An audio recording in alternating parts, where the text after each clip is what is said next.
สบายดีทุกคนเนาะมื้อนี้พาทุกคนมาใส่เบ็ดเนาะนี่เขาใส่นี่หลังหนึ่งละ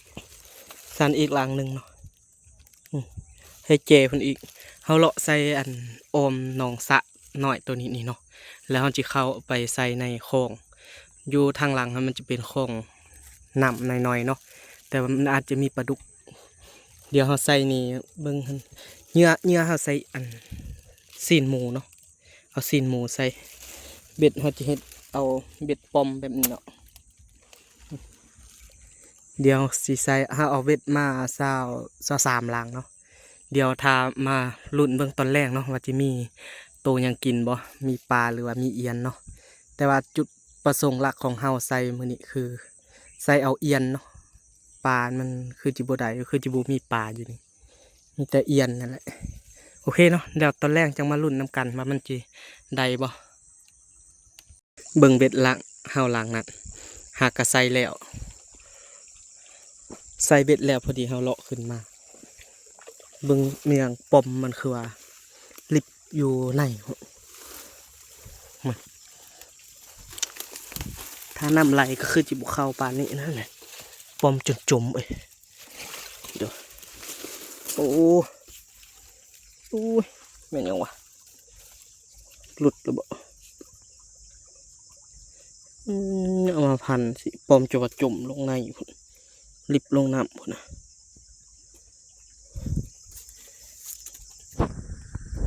เบื้องหลังนี่ก็คือสายตึงๆอยู่เนาะเอาใส่ในนี่โอ้เอาอีกละก็เป็นแนวเก่าอีกแล้วทรงรางเป็นแบบนี้หมดเลยรางนั่นเมื่อกี้ก็เป็นแบบนี้รางเมื่อกี้ให้มันพันเบิดเลยโอ้เหงื่อหล่อนเลยเหงื่อเบิดเลยมันคือบุกเกาะวะลุงเป็นน้ำหมักเบ็ดบ่นี่เขาใส่หมักเบ็ดแบบนี้นะที่เขาเอาไปตึกเบ็ดตึกอย่างแบบนี้โอ้ส่งหลังบ่ได้มันดึงอยู่เดี๋ยวใส่ใหม่เนาะเบื้องหลังนี่เป็นหลังที่3หลังนี้ก็คือว่าห้อยดึงอยู่เลยตอนเขาใส่หันคือว่ายังบ่จำปาน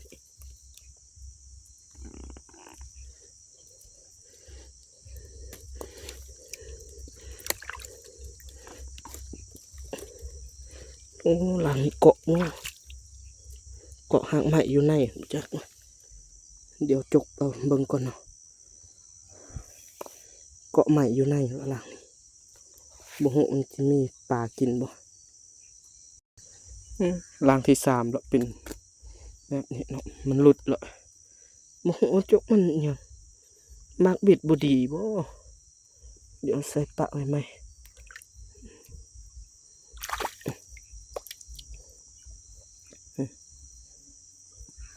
โอ้3หลังก็บ่ทันได้เดี๋ยวไปเบิ่งหลังใหม่เนาะมาเบิ่งเบ็ดหลังนี่เฮาปะใส่นี่มันคือว่าละเอาไปพุ่นเจพุ่นเนาะนี่เฮาปะใส่ไกลๆนี่มันดึงไปเจพุ่น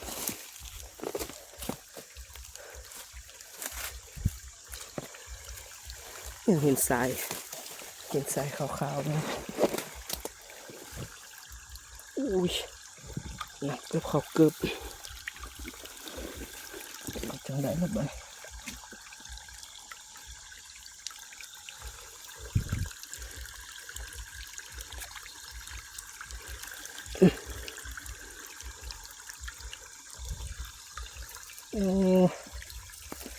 ว่าลางนี่ก็หลุดลางใดก็เป็นแบบนี้เว้ยมักเบ็ดบุดีบ่นี่เนาะเอาได้ตัวหนึ่งละเอียดแต่ว่ามันบ่ได้ถึกเบ็ดเลยนี่ยิ่งเอาเนาะตัวใหญ่เติบอยู่ใส่งามเลยโอ้ยมีเลือด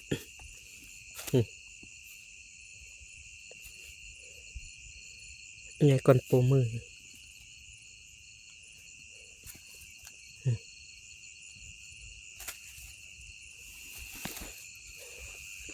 าเห็นอยู่ในห้องนี่แต่ว่าเฮาบ่ได้ใส่เบ็ดนี่เนาะเดี๋ยวเฮาจิย่างเลาะไปเบิ่งเบ็ดอยู่เทิงแล้วเฮาจิเมื่อเลยเนาะ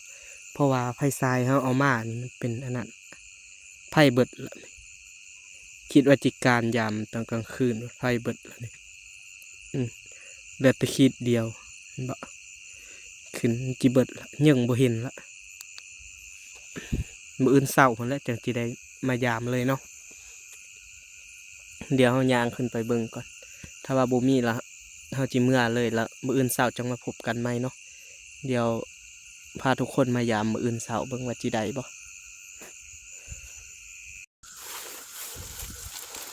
มึงล่างนี่ก็ห้อยดึงอยู่ปลาน้อยบ่มาดึง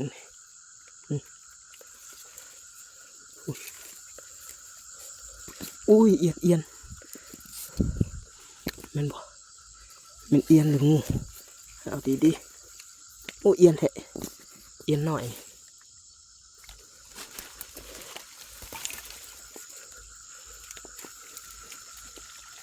ดึงขึ้นบกก่อน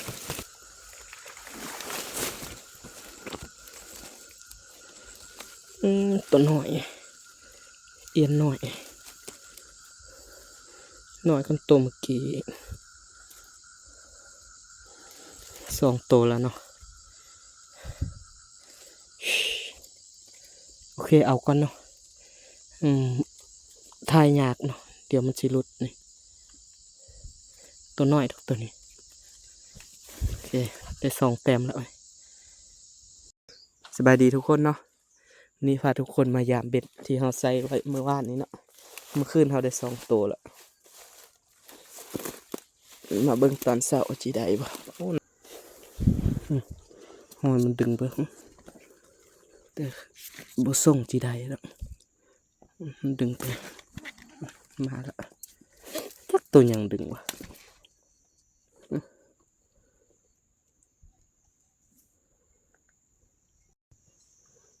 เบื้องหลังนี่เบ็ดหายบ่เห็นปมเลยเราใส่อยู่นี่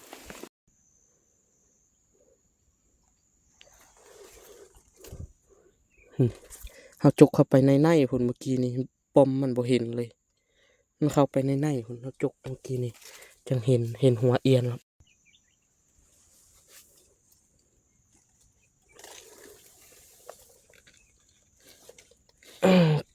เกี่ยวมันได้บ่แต่ว่าจับเห็นหัวมันเลยนี่อุ้ยตัวใหญ่ตัวใหญ่เลยสมโพธิแล้วว่าปมบ่เห็น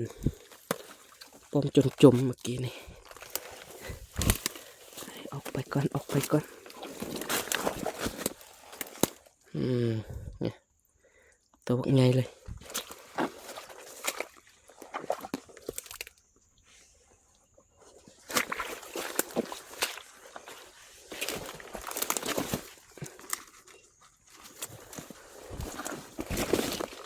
ยำเบ็ดจักหลังละ7-8 หลังละหากก็ได้ตัวเดียวเนี่ยนี่เบ็ดเอาแล้วมันได้ตัวหนึ่งละ ใส่งามเลยนะโอ้ปมเบ็ดจนบ่เห็นเลยมันดึงกี่เท้าหาว่าซั่นนี่โอ้ตัวใหญ่เลย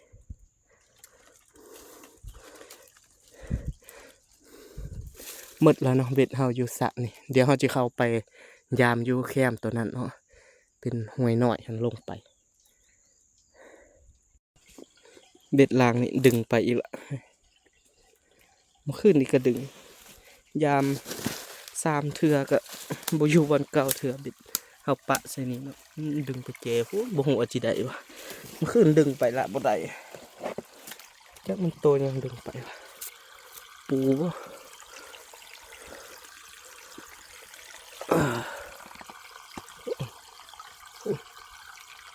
อันนี้ก็บ่ได้อีกละจักตัวยังดึงไปเนาะปลาคือบ่ได้มันจักเถื่อ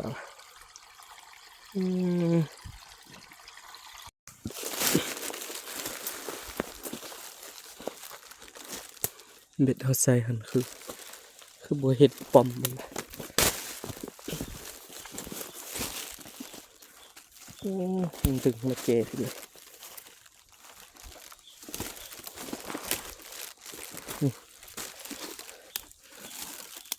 โอ้นะดึงบังเห็นคนเห็นทรายออกไปนอกคนเปิดบ่ได้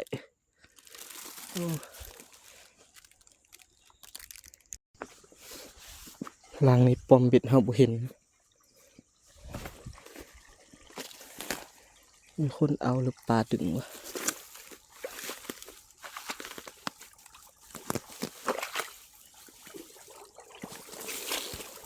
ใส่หนึ่งนะ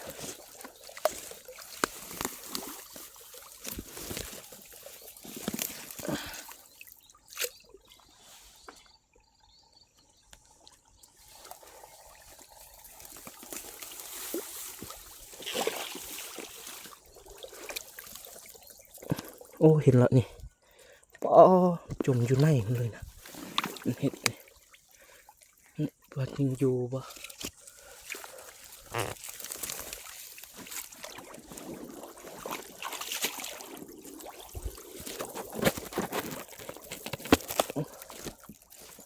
ดูพันอยู่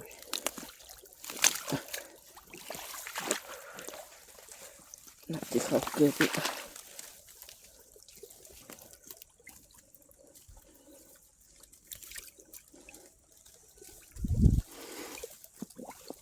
โอ้ปลาคอโอ้ตัวใหญ่คอใหญ่ปลาคอใหญ่นี่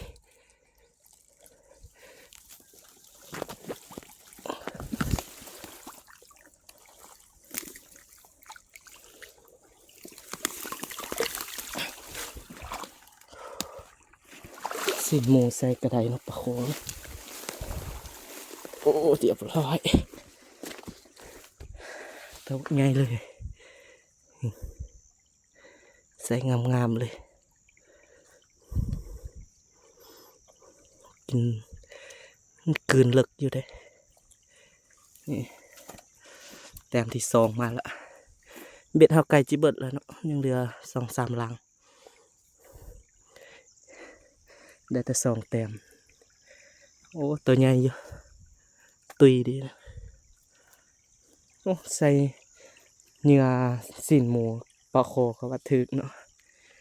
เบ็ดเฮายังอยู่หลุมเนาะ2-3ลังกับออมอยู่นี่โอเคเนาะเดี๋ยวนี้เฮายำแล้วหมดแล้วเนาะบ่ได้นี่เช้านี้ได้2ตัวเอียนตัวหนึ่งปลาคอตัวหนึ่งใส่งามๆเลยเนาะเมื่อคืนนี้เฮาได้2 ตัวแล้วเช้านี้ก็ได้2 ตัวพอดีเป็น4 ตัวเบ็ด20 ปลายลังบ่ได้เนาะบ่มีวันใส่มันลากไปอยู่ทุกลังมันลากไปจักตัวอย่างลากไปแล้วเหงื่อหล่อนนะโอเคเนาะสำหรับคลิปนี้ขอจบซ้ำนี้เนาะแล้วพบกันใหม่คลิปหน้านะ